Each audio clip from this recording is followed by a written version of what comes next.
Now, should you renounce an existing Caribbean citizenship? Now, there's a reason why I'm making this video. There are a couple of things over here, right?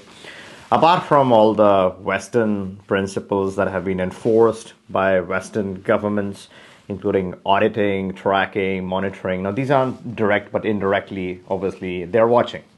Apart from all of that at the program level, there's also instructions to financial institutions. For example, US would want, let's say, a Caribbean passport, whoever has one, they would want them to check their country of origin, their country of birth.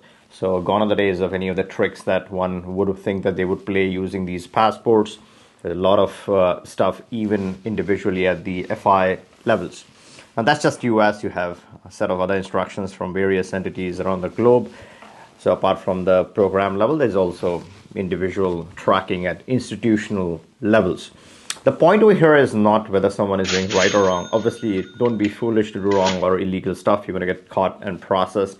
The issue over here is with personal freedom, right? A lot of people don't want to be controlled by Western influences, Western governments, or let me not even say Western, let me say home country governments. Citizens want to be free, so they think they're going to get a new citizenship and be associated or be independent and no influence by the home government.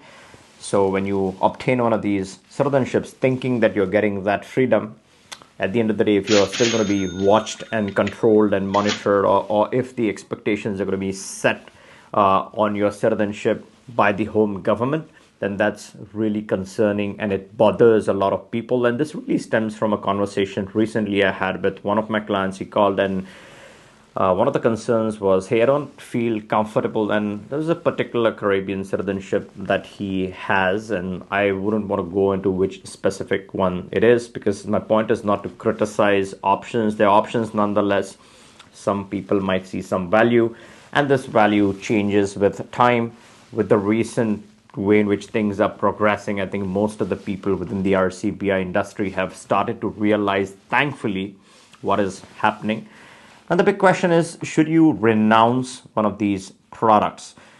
Well, now, if you have a portfolio which is strong, and if you have some good, valuable citizenships in your portfolio, one of the things you encounter is when you're using such products, there are a lot of institutions which ask you for all your citizenships, right? So they ask you for all your associations. Now, it does not matter how many good associations you have.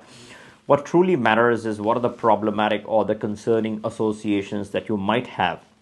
I'm not saying all Caribbean options or citizenships are bad. Some are good and some have some issues. So the larger point over here is that when you have certain associations and when they ask you for this information, and not everyone asks, right? Some ask and some don't. But when they ask, there's some additional scrutiny, due diligence, enforcement, and all of that kind of good stuff. Now, people who feel, well, that's a good thing, I want to be, and I want to get investigated, I want to get, audited and monitored time and again.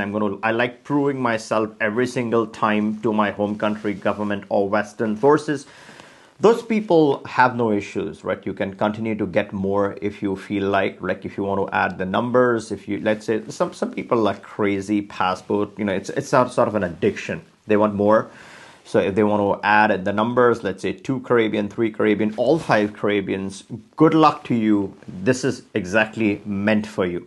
Few of the people who feel, well, I don't like the watch. I just don't like to be controlled. I don't want, when I go to a financial institution and when I have to report on all these things, I don't want to like proving myself every single time. So if that is something that bothers you and if you feel strongly about, hey, I don't like the association, then that is something some people consider. This is an individual or a personal choice, and there's no right or wrong answer. Now, should you renounce? Well, it all depends. If you feel that you're okay with certain level of scrutiny at the financial institution level, let's say there's an auditing and you got to be answerable. You got to answerable to all the principles that have been placed, and you feel that that's okay. You have the time and the energy, and you feel it's a good thing. Then obviously in that case, renouncing doesn't make much sense because you have paid for it. So you don't want to get rid of this option. But on the contrary, if you feel that no, it does not add to your freedom, it takes away from your freedom or privacy, in that case, disassociating could also be an option.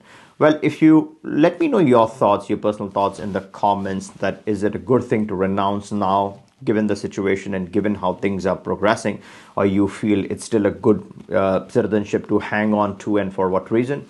And if you like this video, give me a thumbs up, make sure you're subbed, and catch you in the next one.